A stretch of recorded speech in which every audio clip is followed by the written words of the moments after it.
Halo semua, perkenalkan nama saya Rangga Tinayaka dari kelompok 1 ingin menjelaskan tentang perusahaan-perusahaan yang kolaps dan perusahaan-perusahaan yang sustain, yaitu perusahaan McDonald dan perusahaan Adam Air dari mata pelajaran manajemen dan bisnis. Yang pertama saya jelaskan di sini adalah latar belakang terlebih dahulu.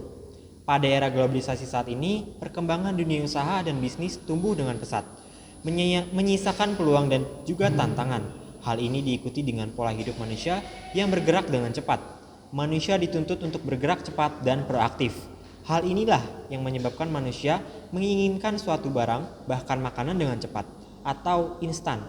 Sehingga tidak heran lagi apabila manusia pada zaman sekarang lebih menyukai makanan cepat saji seperti fast food.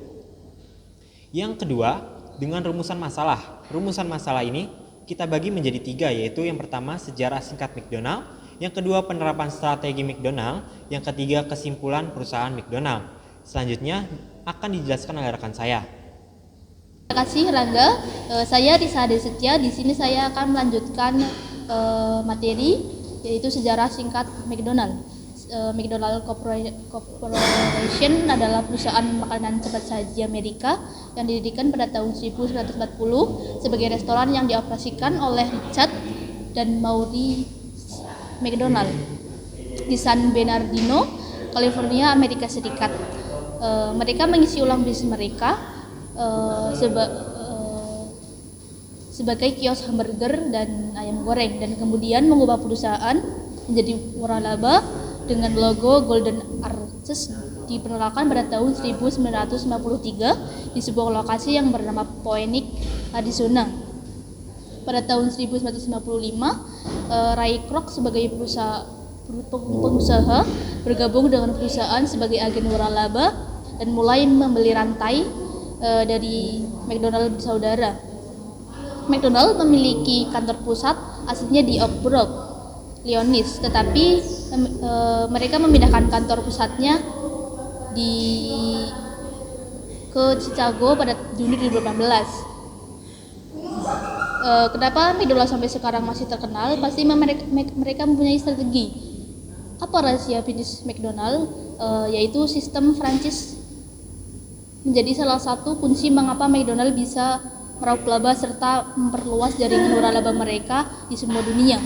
Menurut market realis, 90% 35.085 restoran berasal gerai MCD pada semua global adalah milik franchise, sedangkan sisanya yaitu 2.770 restoran yang MCD di tahun 2015.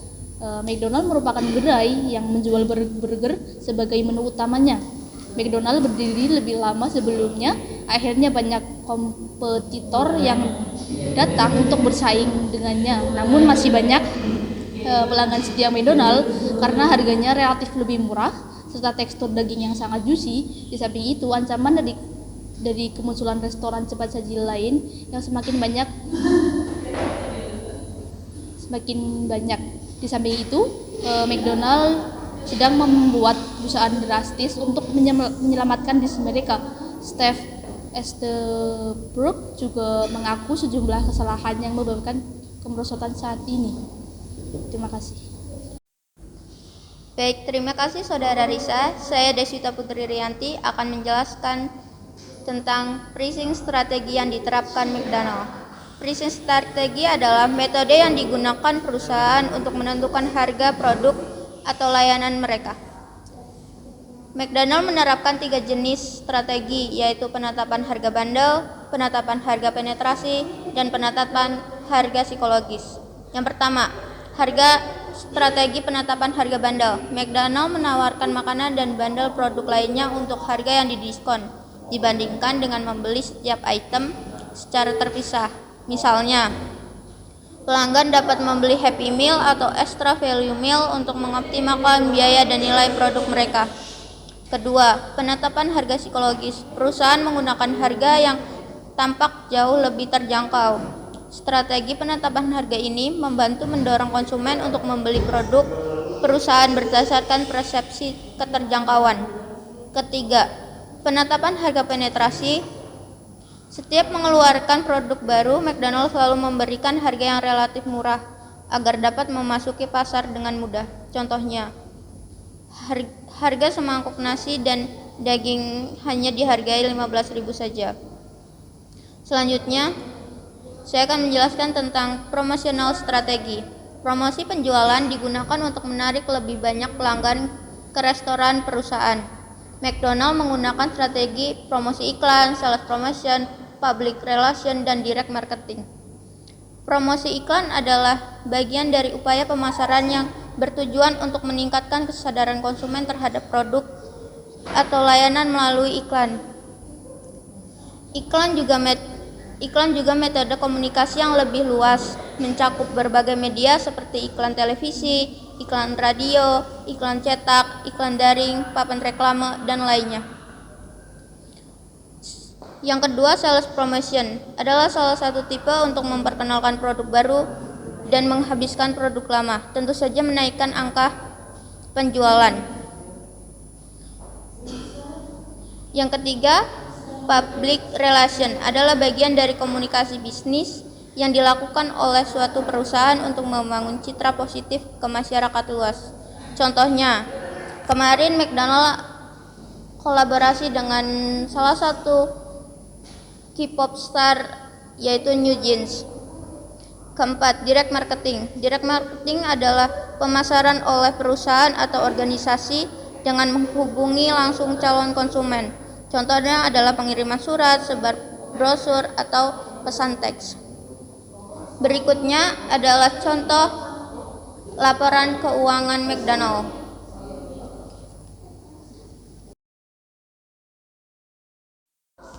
Baik, saya akan melanjutkan materi yang telah dibahas oleh Saudari Deswita, dan saya akan menjelaskan perusahaan yang kolaps. Di antaranya adalah PT Sky Connection Airlines. Adam Air merupakan salah satu di antara perusahaan penerbangan yang ada di Indonesia dan menerapkan low cost carrier, yang artinya penerbangan paling murah.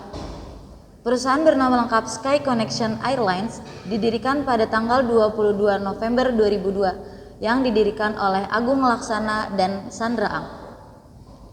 Pada masa awal, maskapai telah beroperasi melayani ke 20 kota ke jalur domestik dan 2 jalur internasional ke Penang dan Singapura.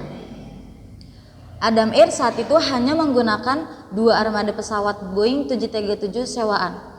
Adam Air mengklaim bahwa mereka menggunakan pesawat Boeing 737-400 baru, walaupun nyatanya pesawat Boeing merupakan pesawat yang telah berusia lebih dari 15 tahun. Kemudian, masa berjaya pesawat Adam Air.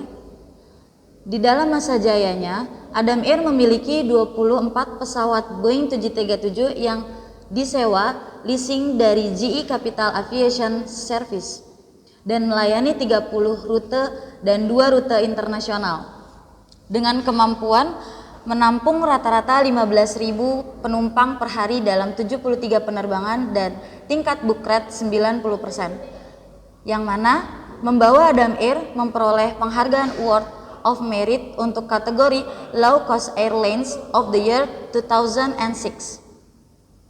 Adam Air menerima penghargaan dalam kategori Low Cost Carrier of the Year oleh Award of Merit dalam acara 3rd Annual Pacific and Middle East Aviation Outlook Summit di Singapura. Baik, di sini saya akan melanjutkan penjelasan dari Saudari Dian Citra Zahra, yaitu mengenai faktor yang menyebabkan PT Adam Sky Connection Airlines bangkrut. Jadi ada beberapa masalah yang membuat Adam Air perlahan turun atau bangkrut.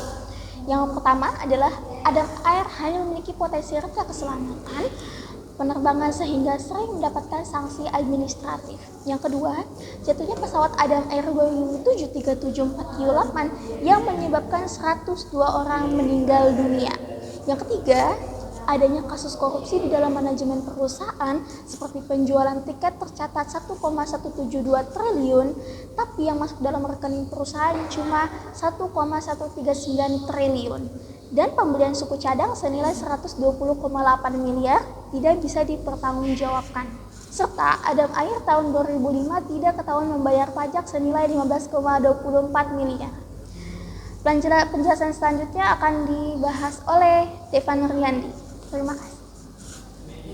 Terima kasih Saudari Selvia Anggi atas penjelasannya tadi, dan saya Devan Riandi akan menjelaskan akibat dari faktor-faktor di atas, yaitu 1. Karena lalainya Adam Air dalam melakukan perbaikan tangga keselamatan serta tiadanya transparansi menyebabkan Departemen Perhubungan tidak lagi mengizinkan Adam Air untuk menerbangkan pesawatnya. Dan karena perusahaan Adam Air telah bangkrut, perusahaan tersebut meninggalkan hutang sebesar 98 miliar rupiah dan meninggalkan jejak gelap dalam penerbangan Indonesia. Maka kesimpulan dari penjelasan di atas, untuk bisa membuat perusahaan yang sustain, perusahaan tersebut harus bisa berinovasi, transparan, dan memiliki perencanaan yang matang, seperti yang telah dilakukan oleh McDonald. Dan terlepas dari carut-marutnya manajemen Adam Air, kita harus mengakui bahwa maskapai tersebut pernah meraih citra salah satu penerbangan murah terbaik di Indonesia. Namun jumlah angkut penumpang yang tinggi dan tidak diimbangi dengan biaya operasional penerbangan yang menyebabkan masalah di internal serta kurangnya transparansi dan integrasi di dalam manajemen Adam Air. Dan sekian penjelasan dari kelompok kami. Terima kasih.